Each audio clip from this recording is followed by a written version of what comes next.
gracias, Gabriel, por tu amable presentación. También, bueno, quería dar las gracias tanto a Gabriel como al profesor Jesús Olavarría y a Andrés Boix por organizar este seminario y continuar organizándolo y haberme invitado a participar, a Víctor por toda la logística que siempre se encarga y a María José, por supuesto, que muchísimas gracias por haber accedido a ser discursant en esta sesión. Bien, yo me voy a centrar en el tema de la discriminación algorítmica. Como es un tema muy amplio y bueno, tampoco quiero extenderme demasiado y dejar tiempo luego para la discusión, me voy a centrar sobre todo en la aplicación de las categorías de discriminación directa y discriminación indirecta desde la perspectiva del ordenamiento jurídico europeo a las situaciones de discriminación algorítmica y luego también, bueno, brevemente, si me da tiempo, porque supongo que sí, me referiré a algunas cuestiones de manera muy breve referentes a la nueva propuesta de reglamento de inteligencia artificial de la Unión Europea. Bien, el aumento de la capacidad computacional de los sistemas automatizados de toma de decisiones ha llevado a su creciente uso en diferentes contextos, en diferentes procesos decisorios que afectan a los seres humanos.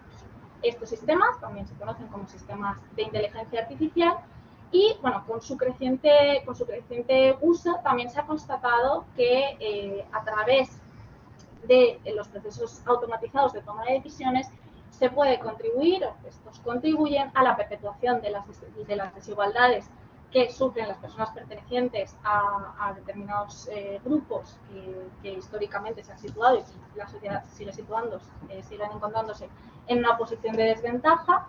Entonces, por tanto, yo dentro de lo que son las categorías sospechosas de discriminación me centro en los subgrupos desaventajados, ¿no? Dentro de la categoría sexo-mujeres, dentro de la categoría raza, personas no blancas, etc. Bien.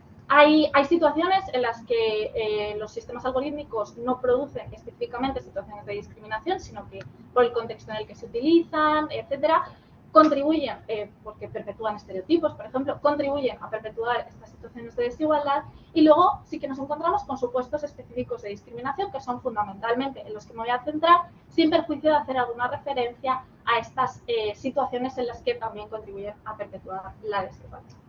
Bien.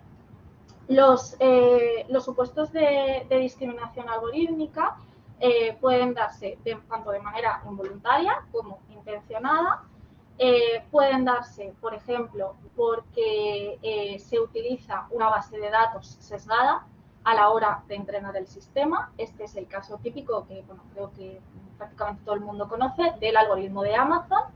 Es un algoritmo que finalmente no se puso en marcha precisamente porque discriminaba a las mujeres, porque el algoritmo se entrena con datos referentes a la contratación de personas por la empresa, por Amazon, durante los 10 años anteriores y resulta que estos datos prácticamente no hay mujeres, ¿no? en las contrataciones realizadas por la empresa, sea por los prejuicios sesgos del Departamento de Recursos Humanos o sea porque efectivamente en el sector tecnológico no hay tantas mujeres. Entonces el algoritmo aprende a eliminar los currículums de mujeres del proceso de selección. Otra posibilidad es que existan sesgos en la clasificación. Estos sistemas, los sistemas automatizados, son capaces de predecir el comportamiento humano y se utilizan en estos contextos porque lo hacen con una enorme precisión. Entonces, para predecir el comportamiento humano, lo que se hacen es, se crean determinadas categorías. Por ejemplo, queremos predecir la probabilidad de que una persona no vaya a devolver un préstamo. Tenemos 3 categorías: probabilidad alta, probabilidad media, probabilidad baja, y en función de las variables que se van midiendo, se asigna cada persona a uno de estos grupos.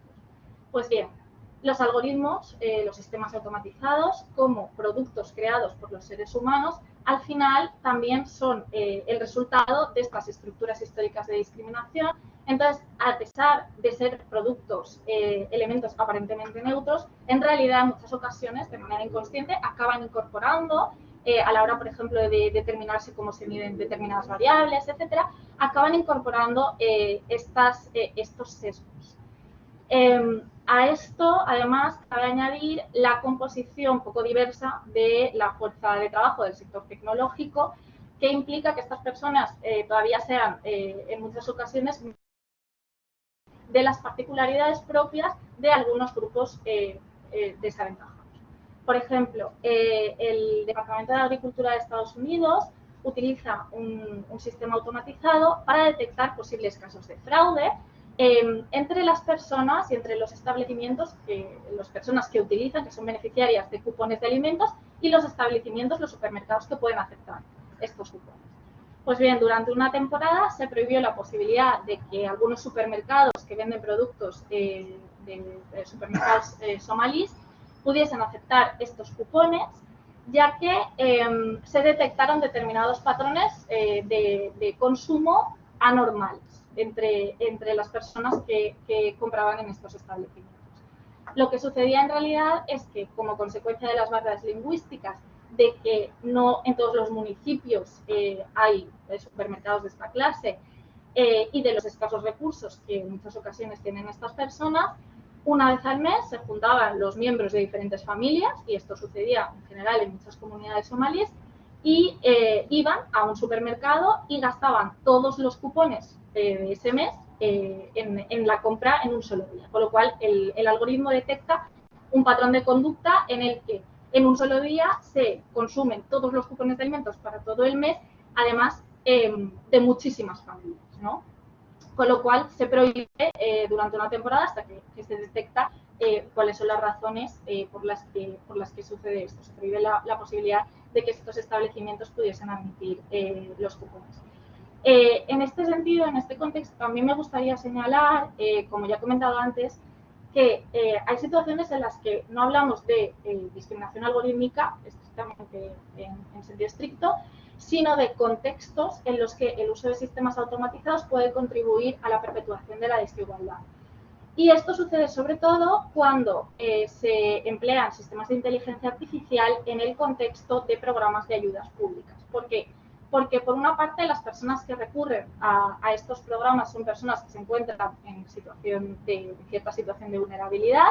Entonces, ya de por sí, si por ejemplo el sistema comete un error, no hace falta que sea una decisión en sí discriminatoria, comete un error, estas personas probablemente tendrán menos medios, menos recursos para hacer frente a la máquina.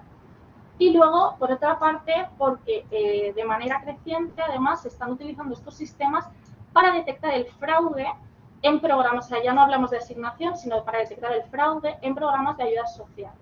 De esta manera, lo que en realidad se está contribuyendo es a perpetuar ciertos estereotipos negativos que se asocian, que la sociedad asocia a las personas con menos recursos económicos. Otras formas en las que se pueden generar situaciones de discriminación algorítmica, pues, por ejemplo, una vez puesto en marcha el sistema, un sistema que va aprendiendo de manera autónoma a medida que genera resultados, obtiene un feedback y va modificando los parámetros y va aprendiendo a discriminar. O, por ejemplo, un sistema que es preciso, que no contiene ningún tipo de sesgo, pero que de manera precisa genera un resultado que es discriminatorio. Por ejemplo, de manera precisa determina que efectivamente las personas inmigrantes tienen menos probabilidades de devolver un préstamo. ¿De acuerdo? Estos últimos casos, los casos de discriminación precisa, luego los abordaré también de manera breve, son especialmente problemáticos porque dan un mayor margen de justificación a la persona o a la entidad que discrimina. Bien, abordando ya la cuestión de la discriminación algorítmica directa e indirecta, en primer lugar sí que me gustaría referirme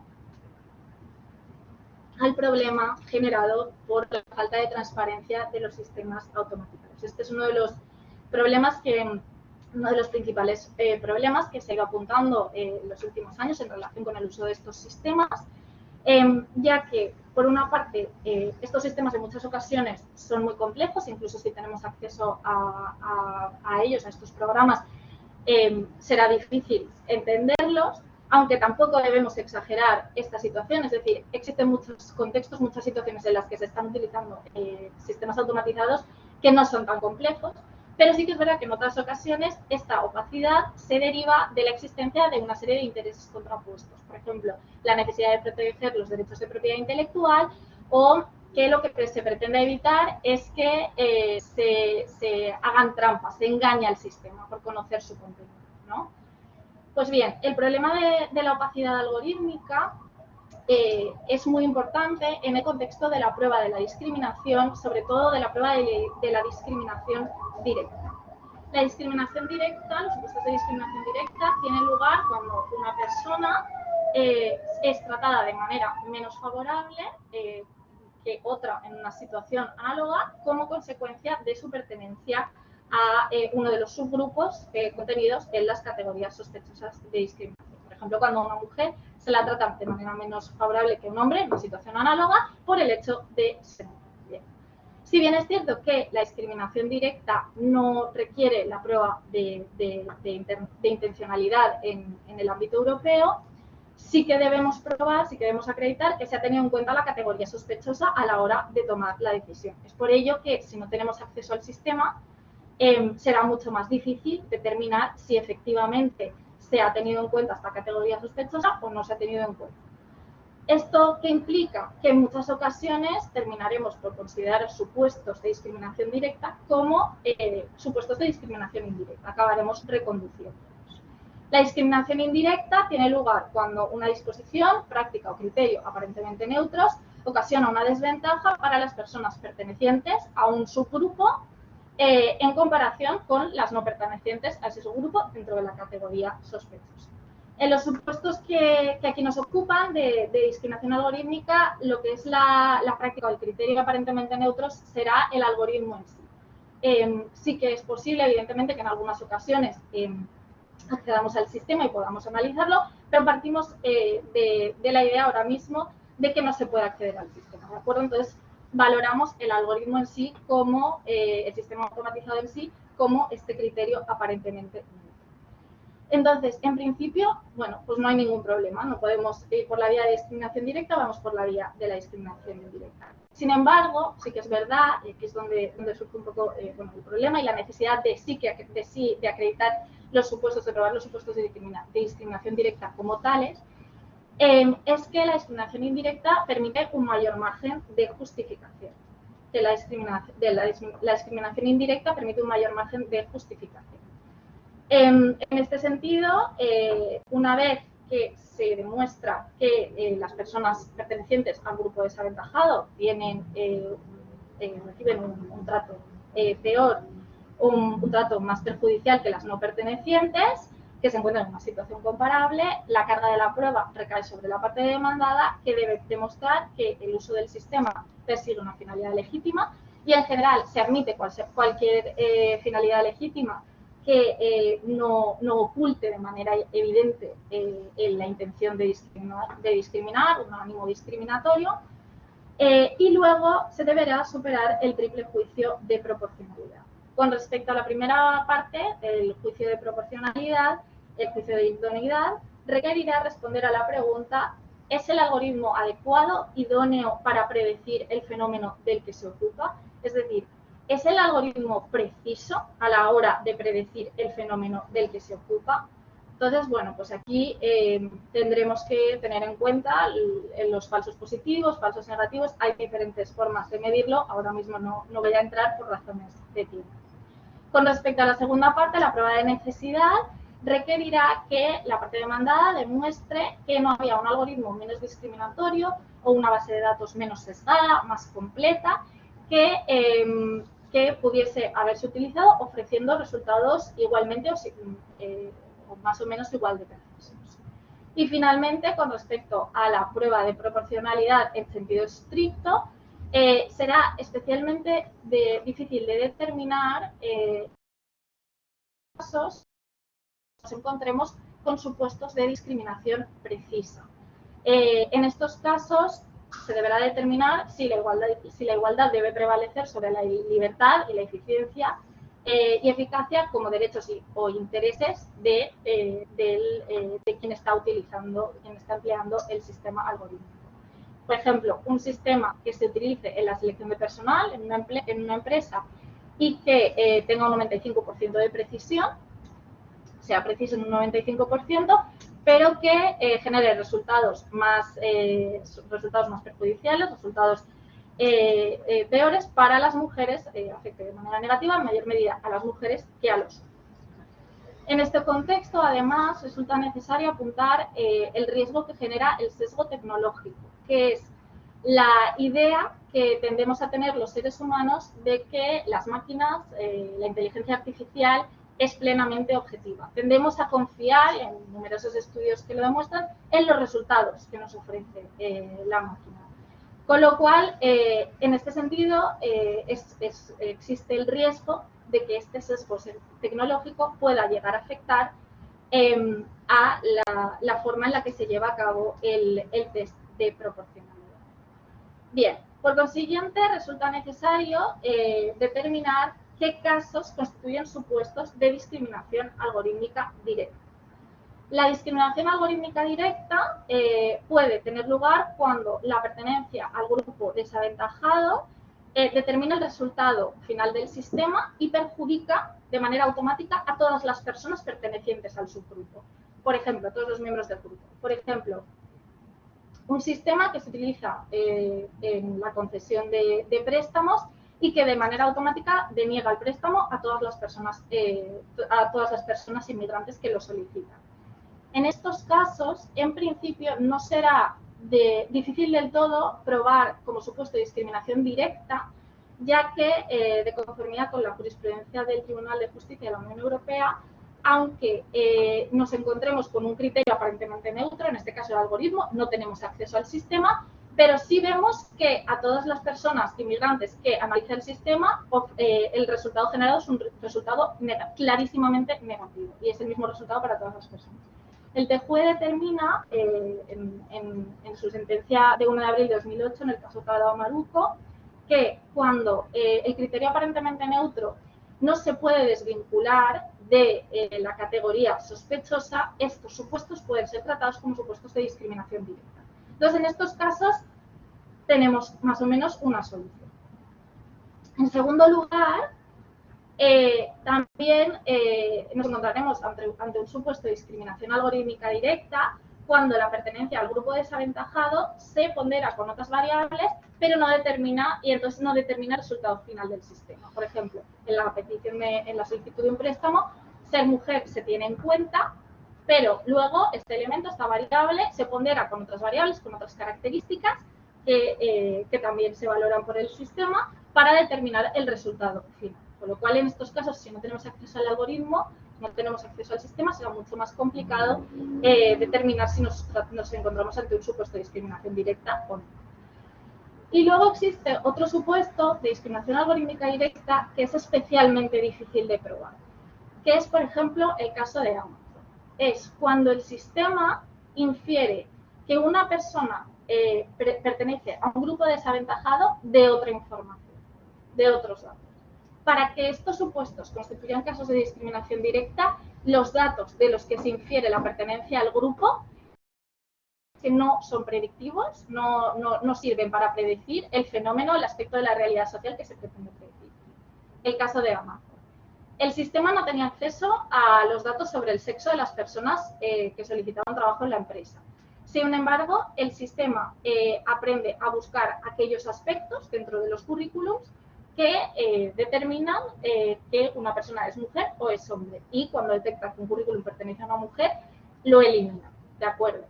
En este caso, el algoritmo no es que esté valorando elementos que pueden contribuir a determinar si una persona es una buena trabajadora o no. Es que está buscando elementos que determinen si una persona es mujer y entonces la elimina del proceso de selección. Pero, evidentemente, probar la discriminación algorítmica directa en estos supuestos resulta especialmente complejo. Ya para terminar, me gustaría resaltar algunos problemas más, aparte de los que he comentado, en relación con la prueba de la discriminación algorítmica. En primer lugar, existen problemas importantes a la hora de aportar un elemento de comparación. Esto es un problema que se da también en los supuestos normales de discriminación en muchos casos, pero sobre todo en supuestos mediados por decisiones automatizadas. Puede ser difícil acceder a los resultados de otras personas analizadas por el mismo sistema. Incluso cuando se obtienen estos resultados, si nos encontramos ante un sistema que está en constante desarrollo, que continúa evolucionando, a lo mejor no analiza a dos personas con exactamente los mismos parámetros, con lo cual será muy difícil aportar un elemento de comparación. Además, a la hora, antes me refería a la opacidad de los sistemas algorítmicos, y no solo es importante la opacidad dentro del sistema, es decir, entender el sistema, la lógica que subyace a la decisión, sino también en muchas ocasiones esta opacidad se traduce en que no sabemos cuándo se están utilizando estos sistemas, lo cual puede llegar a dificultar enormemente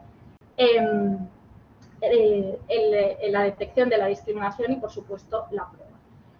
Otras cuestiones que también se deben de tener en cuenta es el riesgo creciente de que se produzcan más supuestos específicos de discriminación interseccional que se deben abordar, porque la capacidad que tienen estos sistemas de analizar todas las características y de manera muy específica cada persona genera un mayor riesgo de que se den tratos específicos en función de todas las categorías, de todos los subgrupos de las categorías sospechosas que vayan concurriendo en una persona, y por tanto esto se tiene que abordar de manera mucho más extensa por el ordenamiento jurídico.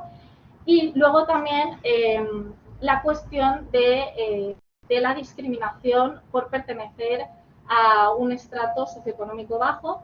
Es una cuestión que también se debe de abordar, ya que actualmente el ordenamiento jurídico en materia de igualdad y no discriminación realmente no protege de manera efectiva en estos casos. Finalmente, sí que me gustaría también apuntar que algunos de los elementos contenidos en algunos de los elementos contenidos en el Reglamento General de Protección de Datos, como los derechos de información, de acceso, etcétera, también pueden contribuir, pueden ayudar a la hora de detectar, de probar la discriminación algorítmica. Pero sobre todo me gustaría referirme a la propuesta de reglamento de inteligencia artificial, que se centra sobre todo, bueno, establece 3 niveles de riesgo y se centra sobre todo en la regulación de los sistemas que considera que generan un alto riesgo y que, por ejemplo, incluyen los sistemas utilizados en contextos de educación y formación profesional, empleo, acceso a servicios públicos, entre otros. Pues bien, entre las obligaciones que se establecen para los proveedores de las organizaciones que desarrollan estos sistemas, por ejemplo, se establece la obligación de mantener un registro automático de eventos y de mantener la documentación técnica del sistema actualizada, lo cual, evidentemente, pues puede ayudar a la hora de detectar y probar la discriminación algorítmica. Y luego, sobre todo, establece, yo creo que, bueno, inspirándose un poco en el caso de Ámsterdam, una base de datos, se incluye la creación de una base de datos de la Unión Europea para sistemas de inteligencia artificial de alto riesgo, en la que se deben registrar estos sistemas, los sistemas de alto riesgo. Esto puede ayudar, esto como ya he dicho, ya se está haciendo en la ciudad de Ámsterdam, y esto puede ayudar por lo menos a saber en qué contextos, dónde están utilizándose estos sistemas y a que las personas afectadas por ellos puedan ser más conscientes de los riesgos generados.